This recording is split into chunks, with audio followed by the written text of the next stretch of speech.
പ്രിയമുള്ള പ്രേക്ഷകരെ, നാം ഇവിടെ അവതരിപ്പിക്കുന്ന ജ്യോതിഷ വിഷയം നിങ്ങളുടെ നാളെ എന്നതാകുന്നു. നിങ്ങളുടെ നാളേക്ക് ഒരു വളരെയധികം പ്രാധാന്യമുണ്ട്.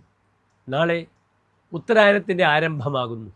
നാളെ 1200 മകരം 1 ജ്യോതിഷ കലണ്ടർ പ്രകാരം സംഭവ്യമാകാൻ പോകുന്നത്.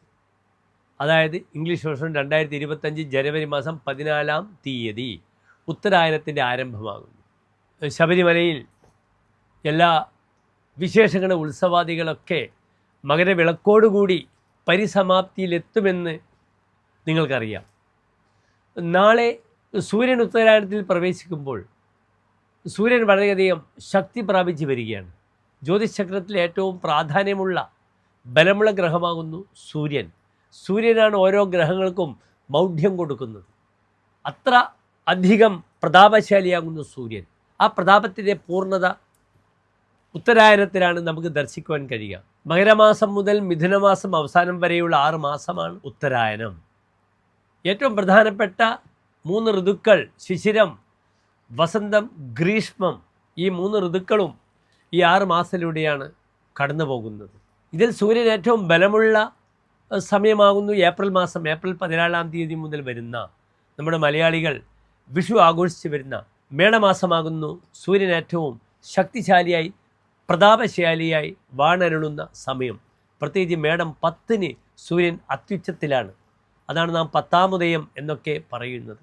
ഏതായാലും എൻ്റെ പ്രിയപ്പെട്ട എല്ലാ പ്രേക്ഷകർക്കും ശോഭനമായ ഒരു ഉത്തരായനത്തെ ആശംസിക്കുന്നു. നമുക്ക് നിങ്ങളുടെ നാളെ ചൊവ്വാഴ്ചയാകുന്നു, മംഗളവാരം ചൊവ്വാഴ്ചയാകുന്നു. നാളെ കാലത്ത് 8:45 മകരരവി സംക്രമം. നാളെ വെളുത്തപക്ഷത്തിലെ പ്രതിപദം എന്ന തിഥിയാകുന്നു. ഈ തിഥികളിൽ അത്ര ശോഭയില്ലാത്തൊരു തിഥിയാകുന്നു പ്രതിപദം. ദാരിദ്ര്യം പ്രതിപദം കുര്യാതെന്നാണ്. പ്രതിപദം ദാരിദ്ര്യത്തെ ഉളവാക്കുന്നു.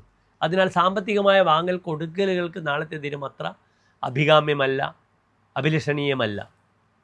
നാളത്തെ നക്ഷത്രം പുണർദം നക്ഷത്രമാകുന്നു. കാലത്ത് 10:20 വരെ പുണർദം നക്ഷത്രമാകുന്നു. 10:21 മുതൽ പൂയം നക്ഷത്രവും. നാളത്തെ തൃശ്ശൂർ സൂര്യോദയം കാലത്ത് 6:50 അസ്തമയം വൈകിട്ട് 6:17 നാളത്തെ ചൊവ്വാഴ്ചത്തെ രാഹുകാലം ഉച്ചയ്ക്ക് ശേഷം 3 മണി മുതൽ 4:30 വരെയുള്ള 1.5 മണിക്കൂർ ദൈർഘ്യ സമയമാകുന്നു. സാമ്പത്തികം ഒഴിച്ചുള്ള ബാക്കി എല്ലാ ശുഭകാര്യങ്ങൾക്കും നിങ്ങൾക്ക് നാളെ കാലത്ത് ഉത്തരായനം കഴിഞ്ഞു വരുന്ന 8:50 മുതൽ 10:30 വരെയുള്ള സമയം ശുഭകാര്യങ്ങൾക്കായി നിങ്ങൾക്ക് മാറ്റിവെക്കാം. ഒരു പുത്തൻ ആരംഭമാകട്ടെ മകരൻ രാശിയിൽ തന്നെ. ആരംഭത്തിന് മംഗളകാരകനായ എല്ലാ ശുഭമംഗളങ്ങളും സംസ്കൃതത്തിൽ മംഗളകാരകൻ എന്ന് വിളിക്കുന്ന ചൊവ്വ തന്നെ സാക്ഷിയാകട്ടെ. പുണർദ നക്ഷത്രം പ്രായേണ പുനർവസു എന്ന് സംസ്കൃതത്തിൽ ജ്യോതിഷത്തിൽ പറയും. ഈ നക്ഷത്രവും പ്രായേണ ഒരു ശുഭനക്ഷത്രമാണ്. അതിനാൽ എല്ലാ ശുഭകാര്യങ്ങൾക്കും നിങ്ങൾക്ക് വിനിയോഗിക്കാം. നാളത്തെ ദിനം നിങ്ങൾക്ക് പുണർദ നക്ഷത്രമാകയാൽ വിഷു ക്ഷേത്രത്തിൽ തുളസിമാല പാൽപ്പായസം വഴിപാടായി സമർപ്പിക്കാവുന്നതാണ്.